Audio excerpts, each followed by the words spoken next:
Welcome back to Culture Geography.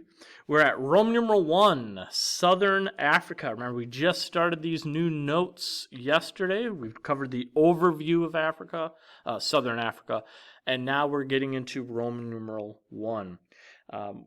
Turn your books, please, to page 461. I want you to read the pink box entitled Historical Background to yourself. Once you have finished reading, please unpause the video and we will continue. On page 462, there is a map that I want you to refer to as we go through this section of notes. Kind of gives you a visual picture of what we are covering in class in case some of you guys are more visually inclined rather than just listening or writing things down. So let's get started. Letter A, the southern tip of Africa. This region includes the countries of Southern Africa, Lesotho, and Swaziland. Remember, that's the first sub-region of Africa that we're talking about, the Southern Africa. Number 1, South Africa. There's this flag located there. Originally discovered by the Portuguese, South Africa was colonized first by the Dutch and then by the British. The Cape of Good Hope is located on the southern tip of Africa. The British established Cape Town. Today, over 3.3 million people live there. Only a small part of the Cape region is coastal lowlands. Letter B, the Drakensberg Mountains rise from the coast over 11,000 feet above sea level. This is identified by what's called an escarpment, a deep rise from a plain to a plateau. So you can see, you got the coast right there, and then it suddenly rises up and becomes mountains. The area has a humid subtropical climate. So actually, for you Florida students out there, this is similar climate-wise to what we have here. The Tugela Falls is the second highest waterfall in the world at 3,110 feet. Remember, Angel Falls in South America is higher, but Tugela Falls is the second highest waterfall. The Zulu Africans live in this region, and the British have allowed them to have some self-rule. Letter C, the Orange Free State. No, they don't hate Florida and say no oranges allowed. It's just what they call themselves. Is the northwestern part of the country. When the British took control of Cape Colony, the Dutch fled inland and established the Orange Free State. That name, that color was a common color used by the Dutch. Remember William of Orange, who took over England from the Netherlands. So the Orange Free State is just what they were naming it. The descendants of those original Dutch colonists were called Boers. Hopefully I'm not boring you in class. Let's quickly change to another name. Afrikaans. Afrikaans is the name of the evolved Dutch language that was created. Over time, the Dutch language evolved as it adopted other words from African languages as well as English. And Afrikaners. Afrikaners is the name for today's Dutch South Africans. So they don't call themselves Boers, they don't call themselves Dutch, they call themselves Afrikaners. On page 462, there's a pink box entitled Bantu. I want you to read that pink box to yourself. Once you have finished, please unpause the video and we will continue. Letter D. The Transvaal region is the northeastern part of South Africa. Over time, this includes Kruger National Park, which claims to have the greatest variety of animals. Visitors can watch elephants, lions, giraffes, leopards, antelopes, cheetahs, rhinos, hippos, and many, many more. Johannesburg is the largest city in southern Africa. Today, there are over 7 million people living in the city. South Africa actually has 3 capitals. Pretoria is the administrative capital, Cape Town is the legislative capital, and Bloemfontein is the judicial capital. Isn't it convenient that we don't have to know countries and capitals on the tests now. Apartheid is a policy of racial segregation that was known to exist in South Africa. In 1948, the Afrikaners took control and demanded segregation for all the races in South Africa. Blacks consisted of 80% of the population, but under apartheid, they had no rights. By the 1970s, the United Nations called apartheid a crime against humanity. F.W. de Klerk and Nelson Mandela, two names that you'll want to associate with South Africa, helped end apartheid. Today, the economic conditions in South Africa are improving, but lawlessness had been a problem. The murder rate was the second highest in the world, 10 times higher than in the U.S. In recent years, the crime rate has stabilized or even decreased. Turn in your books, please, to page 469. 469. I know I'm having you do a lot of turn paging today. Get that exercise in, I guess. On page 469, I want you to read the orange box entitled Recognizing Cultural Differences in South Africa. Once you have finished reading that box, please unpause and we will continue. Although many South Africans speak English, some of their everyday words would confuse an American English speaker. Here are a few examples. For example, they call a biscuit a cookie. They call a bonnet the hood of a car. They call candy floss cotton candy. What we would say is a good friend, they would call China. When we would say French fries or chips, they would just simply say chips. Us calling a cupcake, they would call a cookie. A small town is a dorp. A light bulb is a globe.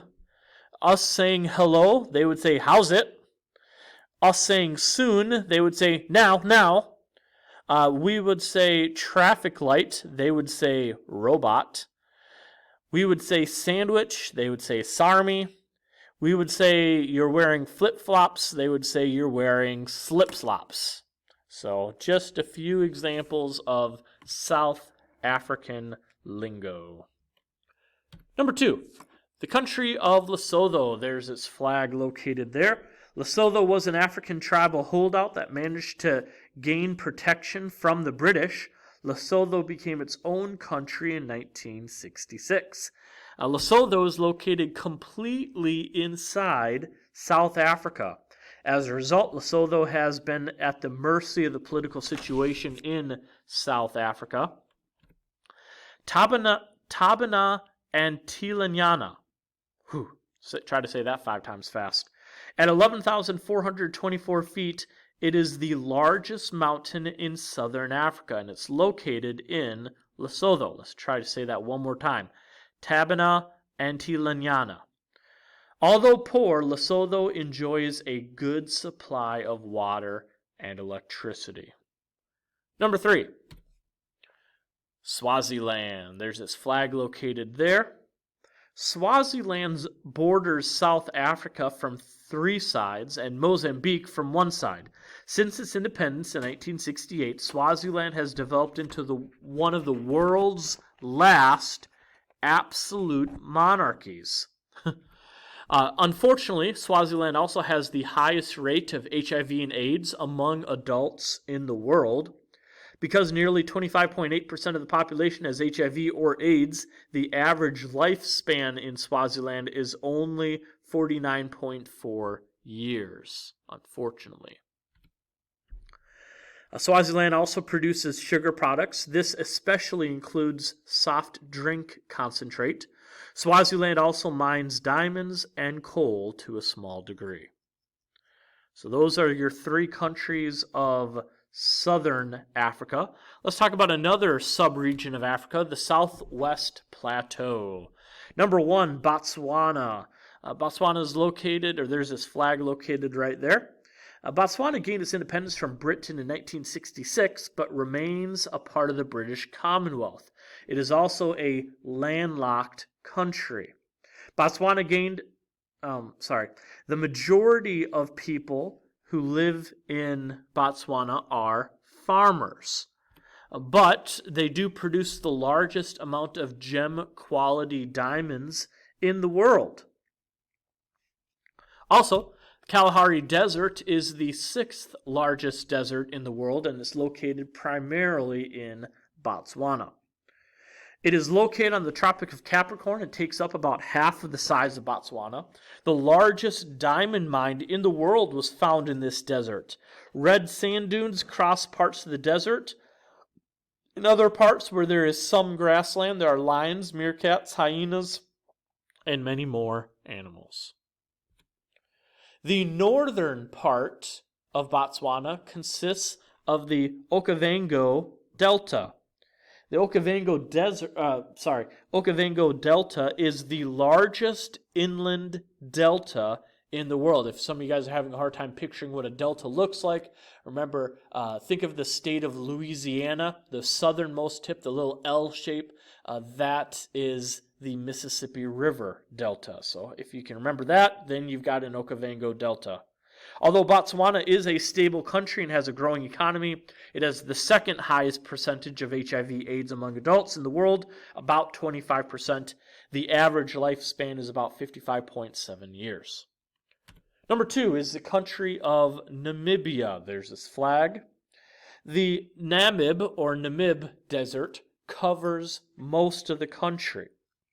Namibia has the Namib Desert on its west side and the Kalahari Desert on its east side. It did not gain its independence until 1990 and has been an unstable country dependent on South Africa's help. One thing about Namibia that's unique is what's called the Skeleton Coast. The Skeleton Coast is the northern coastline of Namibia, has been given that nickname because of the number of shipwrecks that have occurred there because of dense fog. 80% of the people of Namibia are Christian denominationally, and most of those are Lutherans.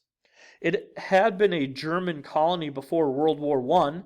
Today, most people speak English or Afrikaans. Namibia's economy is primarily mining, which includes diamonds, uranium, lead, zinc, tin, silver, and tungsten. Namibia is home to the world's largest subterranean lake, located in a cave called Dragon's Breath.